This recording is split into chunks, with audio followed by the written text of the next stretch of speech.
Hi everyone, welcome to your Monday Mojo with me, Coach Mo. We are back and we are so close to wrapping up the Relator Dimension of StrengthsFinder 2.0.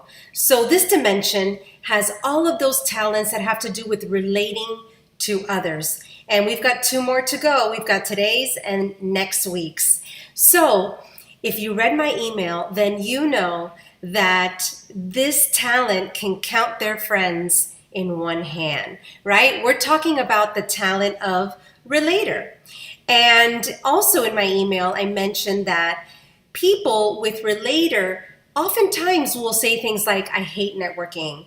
I don't really want to go to that event tonight. How many people are going to be at this gathering? And the more I coach individuals and leaders that have relator, that's something that just comes up and often for them. They are not huge fans of networking or being around really large groups of people where things are very much on the surface and they're not able to go deep with individuals, right? So the relator dimension is all about how do we develop relationships with people, and people do it in different ways. In fact, individuals who have relator high up in their top 5 or top 10 will often have the talent of woo, which is winning others over, lower down in their top 34. And that's because individuals with woo very much love to network, love to, have quick little conversations with many, many people and make as many contacts as possible, pass out as many business cards as possible. And relators tend to be quite the opposite. So let's learn a little bit more about relators. First of all, they enjoy having close relationships with people, often few people, right? And they find deep satisfaction in working very close with a small number of people to make things happen, right? So small committees versus large committees, and in spaces where they can really understand each person and go deeper with each person instead of having many shallow relationships. So they are very genuine and authentic. And so that's why they don't necessarily prefer to have a lot of little relationships or quick conversations versus being able to go deep with someone so that they could get to that authenticity, to that realness and depth that they're looking for. They will get to know more about the people closest to them. So in fact, when I say you can count their relationship in the palm of your hands, many people with relators can truly count their best friends and their closest allies in the palm of their hand, right? And over time, they just go deeper and deeper with those relationships and maximize those relationships, leverage those relationships. That's the way they prefer to operate.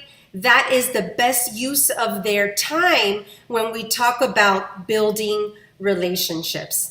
They bring social depth and transparency. Okay, so again, they like to go deep and they like to be real. So they're, when they find those individuals that are their people, they're going to be very open and transparent with those individuals, which is kind of nice, right? With close relationships, we want to feel that from others. We want to be able to open up and be vulnerable with others. They need time and opportunities for one-on-one interactions. So in large organizations, even though if we're leaders or individual contributors that often need to relate to many, many people, we also need to be able to help individuals with relator find the time and give them the opportunity to deal with individuals one-on-one and really get to know those people and have those deep conversations. That is where you're going to get the gold from them. They love close, caring, and mutual relationships, right? We talked a little bit about that. And it's hard to get close. It's hard to really care for people when you don't have the time to develop those relationships and those friendships. They hate the initial social discomfort of meeting someone new. And so oftentimes when I work with individuals with Relator, we try to come up with strategies for them that will help them to operate more effectively in those large social environments using Relator and leveraging that strength and that talent, right? So that's one way that we can do this. Again, as leaders, we're often going to find ourselves in those large social scenarios, and we need to find ways to be successful in those social scenarios. So oftentimes that can look like, let me just develop one important relationship out of this social networking event. Let me plan in advance and figure out who's going to be there so that I don't waste my time, right?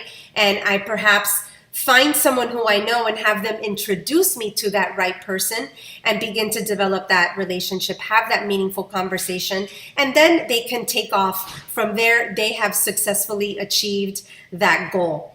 And the metaphor or image for this talent is knowing and being known by friends, right? So think of a roasting where that person is up there with that microphone and they know what to say about you.